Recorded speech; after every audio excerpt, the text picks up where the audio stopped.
नमस्कार दोस्तों, let's study YouTube channel पर आपका हार्दिक स्वागत है। आई होप आप अच्छे होंगे, स्वस्थ होंगे।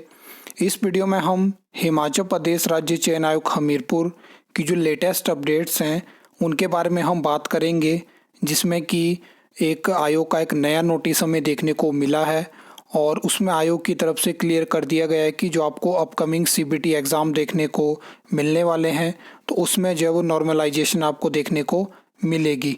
उसके अलावा हम बात करेंगे कि जो ग्रुप इंस्ट्रक्टर का एक एग्ज़ाम कंडक्ट करवाया है राज्य चयन आयोग ने टीसीएस के माध्यम से, तो उसके क्वेश्चन पेपर के ऊपर हम बात करेंगे, आंसर की के ऊपर हम बात करेंगे और कैसा एक्सपीरियंस रहा सीबीटी एग्ज़ाम का जिन भी स्टूडेंट ने एग्ज़ाम दिया उसके बारे में हम डिटेल में बात करने वाले हैं। वीडियो को अंत तक ज़रूर देखना। सबसे पहले आप ये नोटिस देख लीजिए।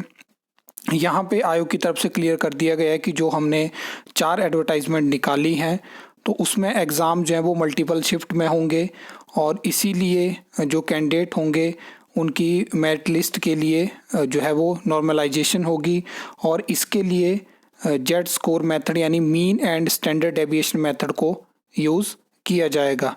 अब ये जो मेथड है इसका फॉर्मूला भी यहाँ पे मेंशन है, जो कि आप देख सकते हो। xn equal to S2 upon S1 into X minus XAB plus YAB। तो ये कुछ फार्मूला यूज़ होने वाला है। आपको पता है कि राज्य चयन आयोग के सीबीटी एग्ज़ाम आपको देखने को मिलेंगे और बहुत सारे ऐसे एग्ज़ाम जैसे कि JOIT का एग्ज़ाम हो गया, पटवारी का एग्ज़ाम हो गया, फॉरेस्ट गार्ड का एग्ज़ाम हो गया, जिसमें कि मल्टीपल शिफ्ट में एग्ज़ाम होंगे तो उसके लिए मल्टीपल क्वेश्चन पेपर होंगे और फिर कल को कोई ऐसा क्लेम ना करे कि हमारा जो क्वेश्चन पेपर था वो टफ था या बहुत इजी था। बहुत सारी ऐसी चीज़ें होती हैं। इन्हीं सभी चीज़ों को नॉर्मलाइज करने के लिए इस मेथड को लाया गया है। अब देखते हैं कि इसको किस तरह से इम्प्लीमेंट करते हैं। मैं एक्सपेक्ट कर रहा था कि कुछ इस तरह का नोटिस अगर आयोग की तरफ से हमें देखने को मिलता है तो ये जो मेथड इन्होंने यहाँ पे मेंशन करा है उसके रिगार्डिंग एक एग्जांपल के तौर पे यहाँ पे चीज़ें समझाई जाती तो चीज़ें और अच्छी हो सकती थी। बाकी आप ये देख सकते हो XN जो है वो कैंडिडेट नॉर्मलाइज स्कोर हो गया, S2 हो गया standard deviation of shift with highest average score taken as base for normalization और S1 हो गया standard deviation for corresponding shift to be scale to S2 और X हो गया रॉ या prorated score of a candidate और XAB हो गया simple average of the shift और YAB हो गया average corresponding to the shift with highest average taken as base for normalization. तो फाइनली जो है वो HPRC यानी हिमाचल में भी आप बोल सकते हो कि नॉर्मलाइजेशन जो है वो इंट्रोड्यूस हो चुकी है और इसके अलावा ये कुछ और चीज़ें यहाँ पे मेंशन है। अब बात कर लेते हैं ग्रुप इंस्ट्रक्टर एग्ज़ाम के बारे में। जैसे कि आपको पता है कि एग्ज़ाम कंडक्ट हो चुका है। TCS ने पहली बार हिमाचल प्रदेश में राज्य चयन आयोग के लिए एग्ज़ाम कंडक्ट करवाया। अब इसमें कुछ कमेंट आ रहे थे कि हमें क्वेश्चन पेपर के बारे में जानकारी दीजिए या आंसर की हमें कैसे देखने को मिलेगी। तो मैं सबसे पहले आपको बता दूं कि जो CBT एग्ज़ाम होते हैं इससे पहले आपने अगर हम हिमाचल की बात करें तो PSC शिमला ने भी CBT एग्ज़ाम कंडक्ट करवाए हैं। तो अभी जो ग्रुप इंस्ट्रक्टर का एग्ज़ाम हमें देखने को मिला, अभी तक ना उसकी कोई आंसर की है, ना जो आपकी स्कोर शीट होती है जिसको बाद में पब्लिक किया जाता है वैसी कोई इन्फॉर्मेशन हमें देखने को मिली है।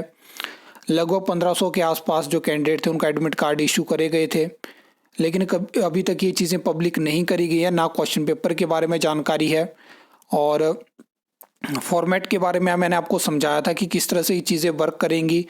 जो क्वेश्चन पेपर होगा 15-20 मिनट जो रहेंगे, मतलब जब एग्ज़ाम शुरू होगा उस टाइम पे जो है वो पोर्टल पे यानी जो रिक्रूटिंग एजेंसी जिस पोर्टल पे या सर्वर आप बोल सकते हो जहाँ पे एग्ज़ाम कंडक्ट करवाएगी वहाँ पे क्वेश्चन पेपर आएगा और उसके बाद क्या होगा कि जब एग्ज़ाम कंप्लीट हो जाएगा तब जब सबमिट उसको जो कैंडिडेट करेंगे उस अपने एग्ज़ाम को, तो उसके बाद क्या होगा कि एक कॉपी उसकी आयोग के पास भी होगी और बाकी एक कॉपी उसकी रिक्रूटिंग एजेंसी यानी TCS के पास जाएगी। अगर हम बात करें एग्ज़ाम की, हम बात करें कि क्या एक्सपीरियंस स्टूडेंट का रहा, जहाँ पे बहुत सारे स्टूडेंट के साथ जो है इंटरेक्शन हुआ, तो उनका कहना था कि अच्छे से चेकिंग हुई, प्रॉपर तरीके से चीज़ें मैनेज करी गई। वैसे भी बहुत कम आपको पता है कि स्टूडेंट ने एग्ज़ाम दिया। अब मेन चीज़ वहाँ पे होगी जब पटवारी जैसे JOIT जैसे एग्ज़ाम हमें देखने को मिलेंगे, क्योंकि एक बड़े एग्ज़ाम को CBT उसका करवाना इतना इजी हिमाचल प्रदेश में होने वाला नहीं है। तो ये चीज़ थी। बाकी अगर हम क्वेश्चन पेपर के बारे में बात करें तो स्टूडेंट का कहना था कि मॉडरेट लेवल का यहाँ पे क्वेश्चन थे, कुछ इजी थे, कुछ टफ थे। और बाकी आपको पता है कि 2 घंटे में ये जो 200 क्वेश्चन होते हैं, इतना इजी टारगेट नहीं होता है। नेगेटिव मार्किंग नहीं थी, लेकिन उसके बावजूद मतलब टाइम कंज्यूमिंग आपको बीच में क्वेश्चन देखने को मिलते हैं। और एक फिक्स्ड मतलब आपको एक प्रॉपर प्लानिंग के साथ जो है वो एग्ज़ाम को टारगेट करना पड़ता है। और कुछ का ये भी डाउट था कि किस तरह से, तो मैं आपको बता दूं कि स्क्रीन पे आपको एक क्वेश्चन अपीयर होगा, बाकी आप दूसरे क्वेश्चन पे नेक्स्ट से जा सकते हो।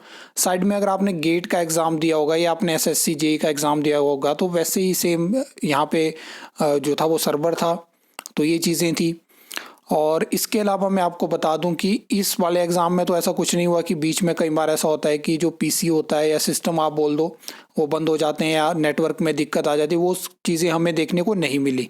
और टीसीएस से हम ये चीज़ें एक्सपेक्ट भी नहीं करते हैं कि वो कोई एग्ज़ाम कंडक्ट करवाएंगे, वहाँ पे ये चीज़ें हमें देखने को मिलेगी। अब नेक्स्ट मंथ आपको पता है कि कमीशन होने वाला है और टीजीटी नॉन मेडिकल और मेडिकल के एग्ज़ाम है, 3 दिन वो एग्ज़ाम चलेंगे, तो उसमें भी देखने वाली बात होगी कि किस तरह से एग्ज़ाम कंडक्ट करवाए जाते हैं। और जैसे क्वेश्चन पेपर आंसर की के बारे में मुझे जानकारी मिलती है, मैं कोशिश करूँगा क्वेश्चन पेपर आपके साथ शेयर करने की। और जीके की रिगार्डिंग मैं आपको बता दूं कि क्वेश्चन काफ़ी इजी थे। और बताया जा रहा है कि जो टेक्निकल पार्ट था इस ग्रुप इंस्ट्रक्टर पोस्ट का, उसमें थोड़े क्वेश्चन बीच में ऐसे थे जो टफ थे, ये बताया गया। बाकी जो भी इस वीडियो को देखेंगे उन्होंने एग्ज़ाम दिया तो आप बता सकते हो, तो ये चीज़ है। आई होप आपको वीडियो अच्छी लगी होगी, इन्फॉर्मेटिव लगी होगी, तो वीडियो को लाइक कमेंट शेयर कर सकते हो, चैनल को सब्सक्राइब कर सकते हो फॉर द न्यू अपडेट्स के लिए।